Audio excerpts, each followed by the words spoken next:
Retour sur le plateau de À vous la parole. Je l'ai annoncé, elle est désormais bien installée. Nadège Yougang est là pour porter à notre connaissance, à votre connaissance, tout ce que les internautes auront retenu et exprimé de ces premières 60 minutes. Nadège Yougang, bonsoir. Bonsoir Stéphane. Je mets un point d'honneur à féliciter votre tenue qui met en avant Info TV. Merci bien.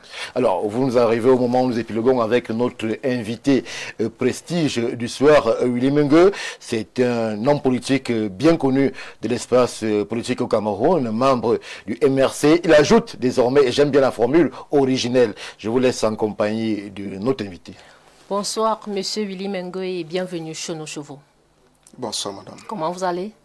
Je me sens bien. Êtes-vous prêt à répondre sincèrement aux questions proposées par nos internautes? Bien entendu, c'est la dialectique, c'est tout à fait normal. Quels sont vos rapports avec le professeur Maurice Kamto? Alors, le professeur Maurice Kamto, moi je l'ai connu dans la politique. Je l'approche la première fois, c'est dans la politique, au sein du MRC. En dehors de ces rapports, nous n'avons pas un autre rapport. Donc le professeur Maurice Kamto, c'est un ami politique à moi, parce que malgré tout, il reste un ami politique à moi. Mais pour l'instant, il n'est pas mon président de parti, bien entendu, c'est un ami politique. Et c'est tout, c'est les rapports que j'ai avec le professeur Maurice Kamto, aucun autre rapport. D'accord. Faites-vous partie des frustrés du MRC? Il faut le reconnaître, c'est une déception. Et la déception vient du fait que les militants de cette formation politique ont été, je vais me répéter, ont été appâtés par le discours de changement. Sauf que, au-delà du discours, malheureusement, la démarche du professeur Maurice Kamto, surtout depuis 2020, n'était pas celle d'un leader qui veut effectivement le changement. Ou alors, le changement, selon sa portée sémantique, se résume à ce que ce soit lui. D'abord lui, et rien que lui. Ça fait qu'il y a des frustrés, il y a des déçus, il y a des défections, il y a la démobilisation. Est-ce que vous faites partie de ces frustrés? Justement. Et c'est tout à fait normal. Parce qu'on ne peut pas vous fixer un avenir qui en fait est un vase creux. Tout ce temps, toutes ces énergies, tous ces sacrifices, c'était pour aller où? Aujourd'hui, faisons un bilan de mi-parcours du MRC depuis 2012. Ça fait 14 ans. En 14 ans, nous avons eu 2 élections présidentielles, c'est-à-dire 2018 et 2025. Quelle est la position? Question. En 14 ans, nous avons eu 2 élections régulièrement organisées en termes d'élections locales, municipales, législatives. 2013 et 2020. Mais c'est un député, paix à son âme, dans la cuvée de 2013. Pourquoi? Quel est l'objectif d'une formation politique? C'est de concourir aux échéances électorales et d'avoir accès aux institutions pour présenter l'alternative étant dans les institutions. Donc ça fait l'objet d'une grosse déception et ce sont des questions objectives qu'on peut se poser que bon, d'accord, à mi-parcours, si nous avons fait autant de loupés, quelle perspective pouvons-nous avoir? Et quand on regarde du domaine de la loi, à part de l'intérieur, nous accumulons les fautes de loi, les fautes de violation des tests, ce qui nous expose face au mur que nous avons en face. D'accord. Les internautes disent que vous avez été approché par le RDPC pour déstabiliser le professeur Maurice Kamto. Que répondez-vous? Bon, là, je crois que je voudrais leur dire que, bon, je peux me tromper, mais il serait difficile de voir un Camerounais entre 2020 et 2038. Entre 2020 et 2038, sera difficile de trouver un Camerounais qui aura rendu des services techniques et stratégiques et confortables au parti au pouvoir comme Maurice Kamto. Maurice Kamto, dans ses décisions stratégiques, a rendu des services au parti au pouvoir. Et il sera difficile pour le parti au pouvoir de retrouver quelqu'un d'autre qui lui aura rendu des services comme Maurice Kamto, l'aider dans l'arène politique. Je vous prends par exemple, quelle est la conséquence directe du boycott 2020? Le boycott des élections 2020 avait pour première conséquence un vide de concurrence politique à la base et une occupation du parti au pouvoir des sièges que le MRC aurait dû, n'est-ce pas, occuper. Que ce soit au niveau des conseils municipaux, que ce soit au niveau de notre Assemblée nationale. C'est un grand service que le professeur Maurice Kamto a rendu au RDPC. Quand nous regardons la décision, un déni de coalition en 2025, il a avalé les clés de la coalition. Mais qui s'est retrouvé confortable dans cette décision? C'est d'abord le parti au pouvoir. Bon, peut-être, on devrait aussi quand même se rappeler que c'est le même parti au pouvoir qui fabrique le professeur Maurice Kamto. D'accord. C'est le même parti. Non, il ne faut pas seulement dire d'accord pour dire. C'est le même parti au pouvoir qui fabrique le professeur Maurice Kamto. Vous vous rappelez de l'affaire Bakassi? Vous croyez que le professeur Pierre Sonam, Joseph Owona, constitutionnaliste de son envergure, est-il fou de laisser le professeur Maurice Kamto au devant de la scène de l'affaire Bakassi? Non. C'est le professeur Joseph Owona qui copte le professeur Maurice Kamto dans le dossier Bakassi, qui le recommande sa présence. Et il le met au devant de la scène. C'était une question claire. Et c'est une question politique liée dans les hauts plateaux. Dans les hauts plateaux, il y avait le professeur Sindjoun, le professeur Konchou Komini, mais le professeur Joseph Owona, qui n'était pas ministre d'État à cette époque, mais le professeur Konchou était déjà ministre d'État, ça ne l'arrangeait pas. Donc il fallait créer une autre élite dans les hauts plateaux. C'est comme ça que le professeur Joseph Owona, à son nom, va créer le professeur Maurice Kamto, qui a fleuri dans le dossier Bakassi. Et il s'est construit à partir de là une posture. Grâce à qui? C'est grâce au RDPC. Le même RDPC qui l'a donné cette année au gouvernement. Donc je crois que les accointances avec le professeur Maurice Kamto sont d'une envergure importante avec le parti au pouvoir qu'un Willy Mengue, qui ne connaît même pas la porte ni du comité central du RDPC, ni d'une instance du RDPC, ni aucune personnalité. Donc quand il pose des questions, il faut qu'il soit conséquent des réponses qu'on peut produire. Monsieur Mengue, les internautes disent que vous portez une revendication non justifiée parce que vous êtes un militant de base. Non. Militer... Est-ce que vos revendications sont justifiées? Non, non. Elles ne sont pas fondées sur la carrière de l'échafaudage politique ou des postes. Non, c'est pas... J'ai siégé au directoire. C'est prestigieux. Quand je parle du directoire en 2024...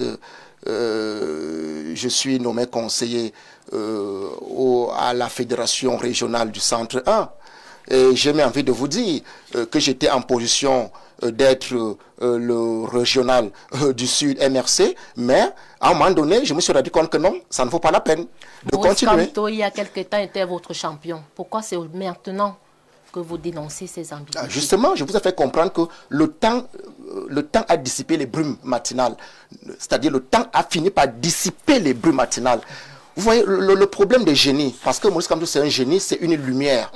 Les lumières sont faites pour éclairer les autres. Mais sa lumière, c'est plutôt pour éblouir.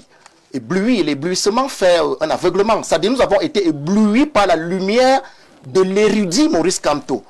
C'est un as. On croyait en tout. Mais alors, à l'épreuve, les bottines n'ont pas toujours suivi les balbines, comme disent les Québécois. C'est-à-dire, les paroles ne reflétaient pas les actes. Lorsque je me rends compte que, lorsque nous nous rendons compte que, en lieu et place d'une coalition pour 2025, pour regrouper au moins les forces alternatives, le professeur Maurice Kamto déclare aller voter en âme et conscience. Je vous dis, j'en suis sorti hébété. Et c'était une onde de choc à l'intérieur du parti.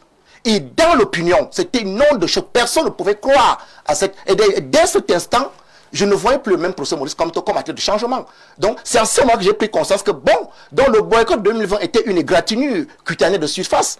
Mais là, avec cette formule, il révèle un visage qui ne rime pas avec la dynamique du changement. Vous voyez, le sens du changement, même au sein du RDPC, et la nécessité de changement au sein du RDPC devient une priorité. C'est-à-dire, partout on voit des changements. Dans votre parcours politique avec le professeur Maurice Kamto, avez-vous eu sincèrement l'impression qu'il pouvait diriger le Cameroun? Au départ, oui. Ça, vraiment, je vous ai fait comprendre que quand je découvre les sorties publiques du professeur Maurice Kamto en mars 2018, je commence à l'écouter, à l'approcher. Je voyais en lui une langue fine, une bonne langue, des mots beaux, des mots qui peuvent facilement convaincre, allant dans la veine du changement. Et enfin, ce sont ces discours publics, en fait, qui m'attirent dans ce parti en mars 2018.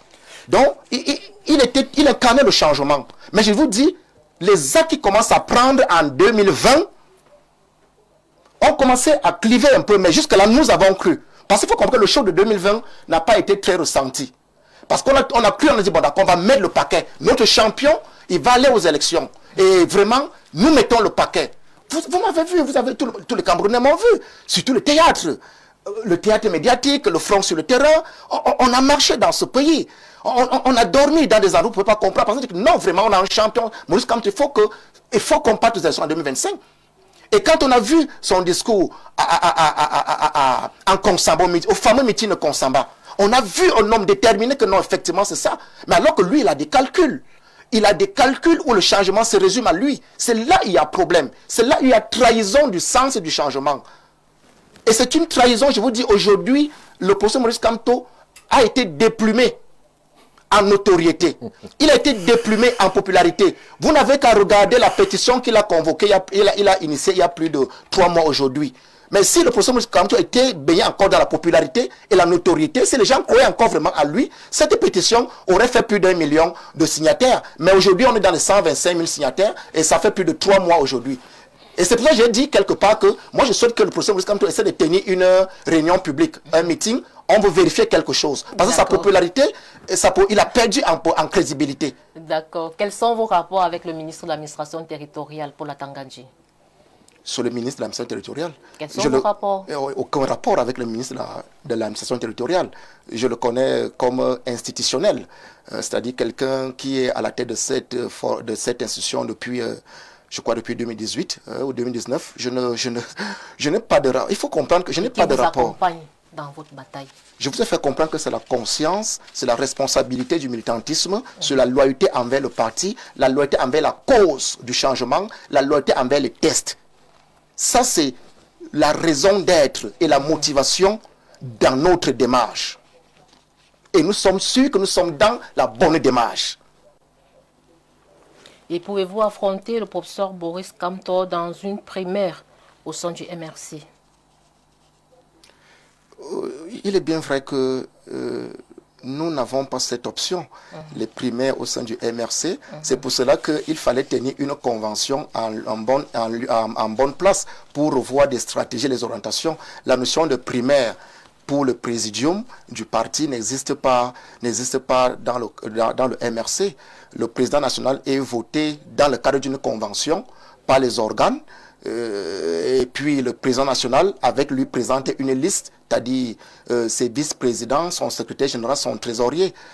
Donc il n'y a pas de primaire. Nous n'avons pas d'option de primaire pour le moment. Mais je pense qu'une formation politique courue devrait, dans sa configuration, avoir cette formule. C'est pour cela qu'il était normal qu'on attende 2028 pour qu'il y ait une convention afin de réfléchir à ce genre d'équations qui sont très positives dans la vie démocratique d'une formation politique. Et pour sortir, si cela était nécessaire, pourriez-vous démissionner? C'est une très bonne question. Dans un premier temps, nous avons voulu démissionner en cascade. Ça, c'est à cœur ouvert qu'il faut vous le dire. Nous avons voulu démissionner en cascade avant même la tenue de cette convention extraordinaire du 21 décembre. On était prêt à démissionner, on s'est dit non.